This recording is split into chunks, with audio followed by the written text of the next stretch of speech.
Nah, tuh udah ada yang booking deh sekarang. Boleh banget. Bikin inovasi baru mas buat es lilinnya. Es Mungkin, lilin berapi gitu ya. Warna-warni gitu. Iya aku juga bikin gitu es lilin tapi atasnya ada api-apinya gitu kan. Biar kelihatan lilin. Melihat perkembangan apa ya media sosial apa sih yang Mbak mention gitu. Aku tanya Mbak aja. Mbak sama ini. Kok jadi ke aku nih? Ya ngobrol dikit-dikit aja. Apa tukeran tempat aja kita? Oh ya udah apa Mbak?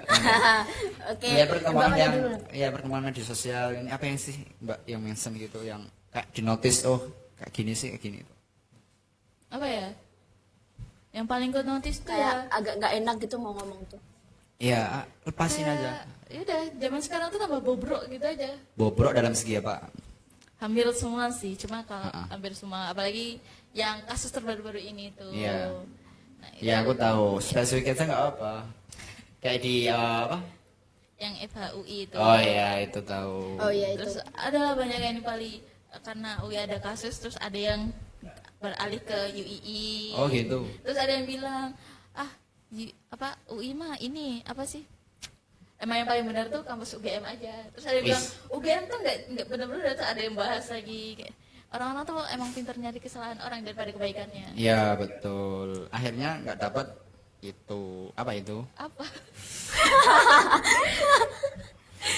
Sebenarnya kalau dilihat dari kasusnya tuh, kalau kita kulik lagi kasus kayak itu kan sebenarnya nggak cuma ada di 1-2 universitas ya, sebenarnya Iya, tuh banyak. banyak. Cuman ya memang nggak ada yang speak up aja, jadi kita Iya. nggak tahu. Mungkin yang baru-baru ini emang FHUI itu ya. Ya. Kalau itu menurut aku walaupun bisa dibilang cuman dari bisa dibilang HP ya, gadget aja, Iya. privasi sebenarnya nggak ada yang tahu. Tapi kalau aku itu sebenarnya please jangan dinormalisasikan lah kayak Iya gitu. betul. Iya kan. Ini kalau aku jadiin aku gantung hidup-hidup itu mereka. Jangan. Berarti Nanti malah kami yang masuk. walaupun mau sepaham apapun tentang hukumnya peraturan itu tapi mereka melakukan ya kan dia kan penegak hukum kan sana penegak hukum Iya. ya. Jadi ya bilang miris ya mungkin hampir orang ya. Ini kok jadi kesini-sini nggak apa-apa ini? Terus ya nanti kita lanjutkan lagi Oke. gimana itu. Terus kayak Facebook lagi tuh yang dia dibacok tahu nggak sih? Wah iya itu ngeri parah itu. Itu dia Dan dibaca pada akhirnya netizen tuh berspekulasi kalau yang salah tuh malah yang cowok, yang malah cewek. dukung cowoknya. Iya sih, iya. Tapi ada yang jangan dukung ceweknya. Tapi kan ya nggak tahu ya. Iya. Tapi kalau dari aku nih ya Mas, kalau kayak gitu ternyata waktu dianalisa tuh sebenarnya dari dua-duanya ya, kedua pihak itu bukan hanya dari cowok atau cewek. Tapi Mas, yang paling bener ya nggak usah. Ya emang nggak usah. Karena emang dirugikan gitu. Terus apalagi Mbak mau bahas Mbak ada mention Mbak? Hah? Gimana apa lagi ini nih? Oke review apa lagi tentang cerita buku atau tentang Ini nih, atau aku denger elit global mungkin bisa Mas Uzi ini suka baca buku ya, aku denger-denger. Iya nggak? berita juga Ya suka. boleh deh. Atau kalau buku dari siapa ya itu? Yang kemarin aku tuh sempat ngikutin di seminarnya juga. Ah, ah. Yang Mas Ahmad pernah bawa bukunya ke kampus, ya enggak ya? Yang mana sih? Yang Mas Ahmad tuh pernah tanya kayak Mbak pernah baca ini belum? Yang cowok ini, yang cewek ini gitu. Yang cowok Atau ini. buku apa yang Mas Ahmad pernah baca yang berkesan aja deh. Sampai sekarang mungkin. Aku lupa ya berkesan. Oke. Yang cerita mengagumkan ya itu Ghazi ya itu. Ghazi kesatria Turki Utsmani. Kenapa itu berkesannya? Mau cerita? Ya boleh dong. Apa Mbak? Kita aja boleh. Ya apa cerita aja. Jadi Ghazi itu buku yang dikarang tapi berdasarkan fakta. Jadi karangan dari Felix Yao dengan penulisan itu Muhammad Isya namanya. Nah itu cerita tentang kesatria beberapa kayak Muhammad Al-Fatih, terus beberapa teman-temannya. Itu tuh keren banget ceritanya. Jadi ya itu kayak apa ya, mereka tuh punya mimpi mewujudkan hadis Nabi. Yang dimana hadis Nabi itu merujuk untuk membebaskan konsentrasi Nobel. Iya. Ya makanya mereka tuh sangat bersungguh-sungguh, terutama dalam mencari pedang. Pedangnya tuh namanya pedang Damaskus. pedang Damaskus itu dia tuh asalnya asli Suriah, Damaskus, daerah Syam. Dia tuh sampai berjuang mengorbankan gurunya untuk mendapatkan itu, karena ketika perjalanan menuju Syam itu mereka dirampok dan gurunya tuh meninggal, wafat. Nah dari pedang tersebut tuh Bagus Pantia menempa butuh berapa bulan? Satu menempa pedang. Menepang bulan.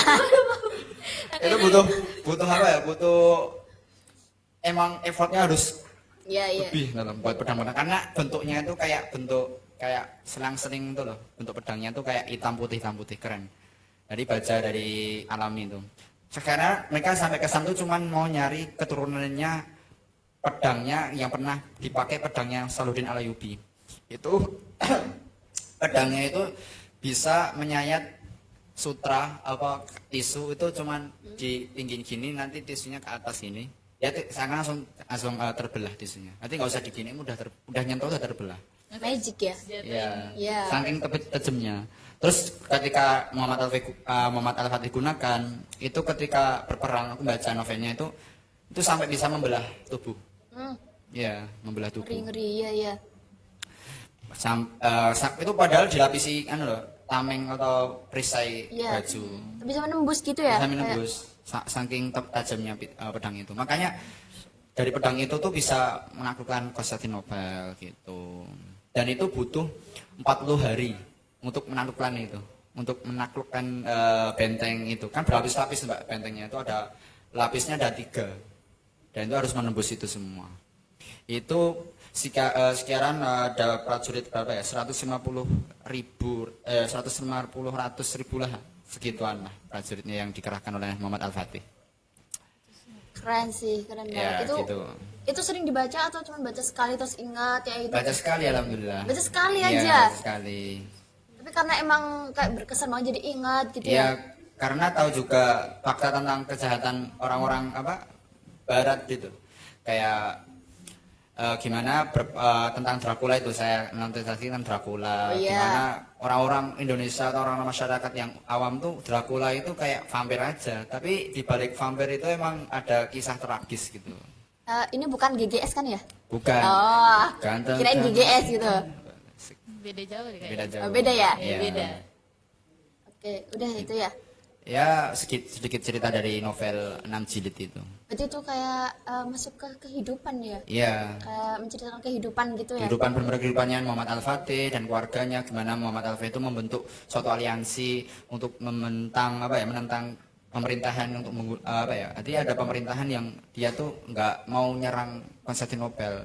Terus Muhammad Al-Fatih itu dia bikin aliansi sendiri, bikin pasukannya sendiri di suatu kota untuk merebut tahtanya gitu. Keren juga ya. Jadi ya butuh proses panjang ternyata dalam menaklukkan itu. Nah, jadi nih, kalau jadi cerita itu kira-kira jadi kesimpulan apa nih Mas yang bisa kita ambil buat jadi pelajaran kita kayak gitu? Kesimpulannya ya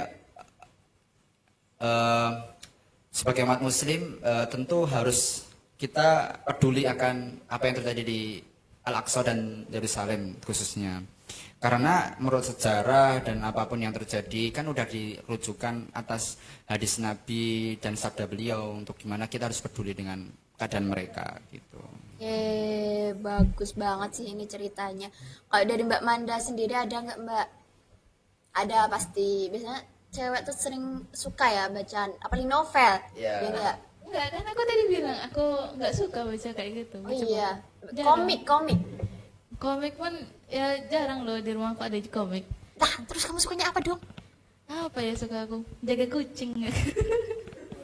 Kucingku mati 2 loh Mbak. Ya Allah, Kenapa? kasihan Mbakku, sedih Sakit? sih. Iya sakit, sampai dilus-lus dikasih obat. Ada khusus obat tuh segini, khusus obat kucing semua. Bukan keracunan kayak anak SD kan? Enggak Oh, langsung, beda ya? alhamdulillah, iya. Beda. Siapa tahu dikasih Iya. itu kan jadi kayak gitu. Enggak, alhamdulillah sehat-sehat Mak Meh. Jadi suka kucing nih dua-duanya. Iya, aku suka kucing. Sama juga suka kucing. Aku suka kalau ada yang rawat. Berarti gak suka ngerawatnya? Bukan nggak suka, cuman Ribet. bukan ya apa ya? Iwa. Belum ada waktu untuk merawat gitu. Suka, tapi kalau udah ada yang rawat aku nggak gitu. Yang satu. Ya itu berarti mati karena nggak dirawat. Coba aku udah rawat. Oh udah dirawat. Gitu. Ya takdir udah mau gimana. Ini aja jadi ini punya bisnis ini hewan kucing kayak gitu loh. Enggak kepikiran aku. Cocok ya, suka kucing tuh. Mungkin Mbak Manda. Capek ngerawat kucing tuh capek jujur. Iya. Karena Mbak? Berarti lebih capek ngerawat kucing daripada diri sendiri gitu ya. iya kan ini mereka butuh diajak main, apalagi kalau nggak ada temennya. Kan mereka nggak punya HP, nggak punya TV, dinontonin YouTube aja kadang mau kadang enggak. Sering nontonin apa itu kalau di kucing? Ya biasa main kucing, ikan gerak-gerak, kecoa, cicak gitu. Berarti sama-sama suka kucing ya ini. Aku tuh suka kucing sih. Heeh. Ya suka aja, tapi nggak pernah nyentuh gitu. Kalau orang nyentuh. Apa ya, nggak berani. Bukan nggak berani, takut bulunya aja gitu sih. Oh, tapi dulunya. Ini Tahu nggak? Aku sebelum ramah ke emang orang-orang. iya kok. Aku sebelum ramah ke orang-orang, aku ramah ke kucing dulu. Oh gitu. Iya. Berarti ini tadi sebenarnya nggak kayak gini dong. Udah Enggak. belajar dulu dong di rumah. Enggak, jadi Surya, aku tuh bukan orang yang bisa ngomong kayak gini di depan banyak orang kayak gini tuh nggak bisa. Aku pasti cuma kalau dibanyak cuma diam, main tangan, ngapain. Tapi ya gimana ya, introspeksi diri aja. Terus ini kepaksa atau nggak nih bisa jadi kayak gini tuh? Enggak sih, lebih ke aku mau coba kayak gitu. Keren ya berarti, pada yang biasanya pendiam kayak gitu terus sekarang harus bicara di depan teman-teman di dalam kamera kayak gitu. Iya, tapi aku masih agak susah kalau suruh ini di dalam kamera. Oh iya. Ini jujur ya, sampai bener ngomong terus aku. Tapi Mbak, mana nggak tahu sahabat Nabi yang dijuluki bapak kucing? Tahu. Siapa? Abu Hurairah kan? Ya betul, Abu Hurairah. Bapak kucing. Karena ketika sholat pun bawa kucing gitu. Iya, aku sempat mau kayak gitu. Tapi gak usah lah, ngapain, bukan anakku juga. Berarti jadi ibu kucing dong. Ya, ibu Iya, kucing. iyalah masa aku bapak. Transgender nanti. Bapaknya berarti ini ya harusnya pada bisnis. Kalau bisnis itu jadi bisnis apa dong kalau kucing tuh? Dokter kucing mungkin ya. Enggak, bisnis mungkin bisa jualin makan, Wah, jual makan iya, tuh kayak Pet shop, pet Iya, pet cafe, shop, ya. gitu. Ini jadi keinget nih aku. Jadi balik lagi ke ngomongin bisnis nih. Mbak Manda sama Mas Uzi itu kalau bisnis kuliner suka nggak kulineran? Suka, tapi Asli Jogja nggak sih kalian? Iya, Oh iya. aku iya. iya asli.